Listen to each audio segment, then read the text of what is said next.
Hello everyone, तो welcome back to our channel topper solution. Guys, तो कल होने वाला है आपका इतिहास का पेपर यानी कि हिस्ट्री कक्षा 11वीं का पेपर है। अब आप लोग बोल रहे थे सर रियल पेपर, आप लोग मतलब मैं फिजिक्स की वीडियो अपलोड्स कर रहा था, आप उसमें कमेंट कर रहे थे कि सर रियल पेपर लाओ। तो आपको बता दूं कि जो आपका जो रियल पेपर है वो मैंने पहले से अपलोड कर दिया था। अब रही बात उसकी सॉल्यूशन की, तो सॉल्यूशन गाइस हिस्ट्री का मैंने आप लोगों से बोला था कि आप खुद ढूंढिए। अगर आप खुद ढूंढ के लिखते, जैसे गूगल से खुद ढूंढ के लिखते हैं, अपनी गाइडों से खुद ढूंढ के लिखते, तो आप देखिए हिस्ट्री को याद तो कर नहीं सकते, रट्टा तो आप मतलब मार नहीं सकते।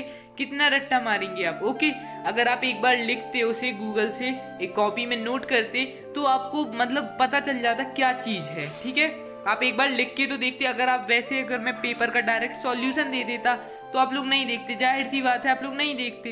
ओके, तो फिर भी मैंने दोबारा वीडियो अपलोड कर रहा हूँ, क्या पता कोई टेक्निकल इशू के कारण आपको वो वीडियो नहीं मिल रही होगी। ओके गाइस, तो इस वीडियो में आपको मैं बता देता हूँ कि ये आपका जो इतिहास का पेपर है। और दूसरा कारण गाइस ये भी था कि जो आपका ये जो पेपर वायरल हुआ है उसमें आपको बिल्कुल शब्द साफ नहीं दिख रहे, तो पता नहीं, उसके लिए I am very very sorry. क्योंकि मैं भी क्या कर सकता हूँ, मेरे पास जो पेपर आया है वो साफ नहीं है और किसी के पास भी जो पेपर आया है वो बिल्कुल साफ नहीं है। ओके, तो आपको जैसे भी अगर इतना समझ में आता है आप थोड़ी सी क्वालिटी बढ़ा लेना। ओके, तो आपको जितना भी समझ में आता है मेरे हिसाब से तो आपको रियल पेपर मिल ही गया होगा, है ना। तो आप लोग कंफर्म करने के लिए मुझसे बोल रहे थे, क्योंकि आपको पता है कि मैं तो रियल पेपर डालता ही हूँ, है ना। तो उसके लिए thank you so much guys. अब बात आती है कि आपको इसका सॉल्यूशन कहाँ मिलेगा, तो मैं फिर से यही बात बोलूँगा कि आप इसको गूगल करके देखिए। ठीक है, आपको गूगल में जितने आंसर मिलते हैं उतने ठीक है, अगर नहीं मिलते हैं तो काफ़ी, मैं ये नहीं कह रहा हूँ कि मेरी वीडियो देखिए, आपको यूट्यूब पे बहुत सारी वीडियो मिल जाएंगी, आप वो देख सकते हैं। ओके गाइस, तो मेरे हिसाब से आपके सारे डाउट्स क्लियर हो रहे होंगे।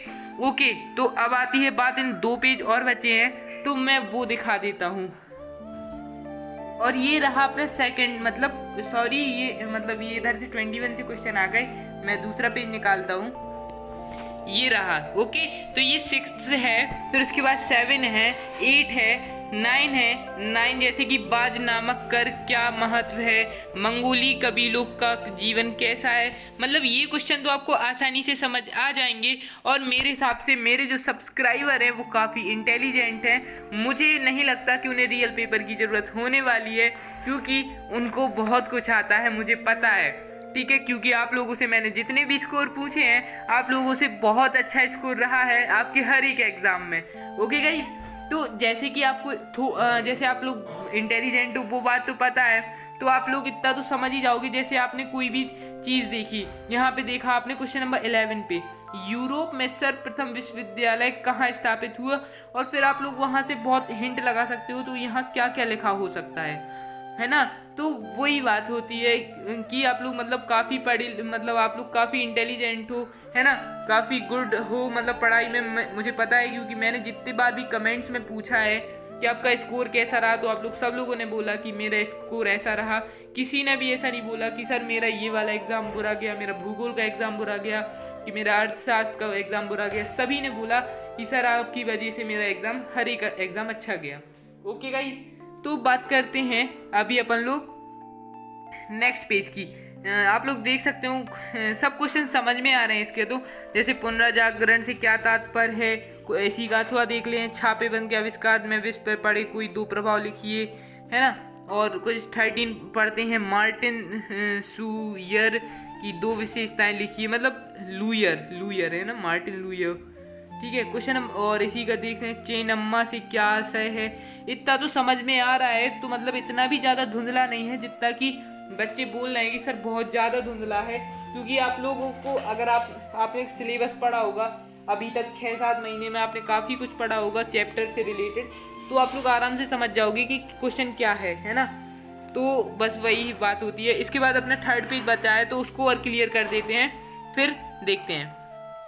एंड ये रहा अपना 17 वाला क्वेश्चन, ये भी आराम से समझ में आ रहे हैं। जैसे कोई भी देख लो, अपन लोग 4 उल्सों का गठन नव विजिल लोगों से, मतलब कुछ हाँ धुंधला है, लेकिन मतलब समझ में आ जाएगा आपको। ठीक है, और ज़्यादा कोई प्रॉब्लम नहीं है, मतलब क्वेश्चन उतने ज़्यादा मुश्किल दिए भी नहीं गए हैं।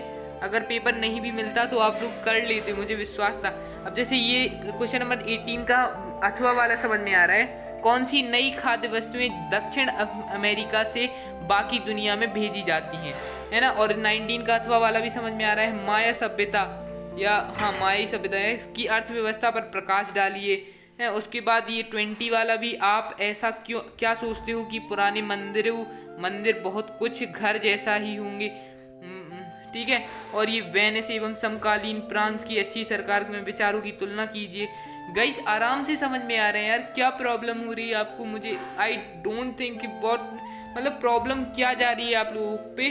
ओके तो मुझे तो नहीं लगता कि उतना ज़्यादा धुंधलापन है। हाँ MCQ में है वो बात मानिए, लेकिन मुझे पूरा विश्वास है, मैं आप लोगों के ऊपर बहुत ज़्यादा प्राउड करता हूँ कि आप लोग वो MCQ तो आराम से कर ही लोगे, है ना।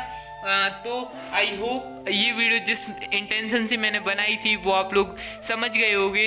एंड गाइज हम जैसे अगर आपके एग्ज़ाम ख़त्म होते हैं तो उसके बाद भी हम important notes, important PDF, important question answer लाएंगे। तो क्या आप एग्ज़ाम ख़त्म होने के बाद भी इस चैनल को लगातार देखोगे या नहीं, प्लीज़ कमेंट में ज़रूर बताना। And love you all guys, please support us.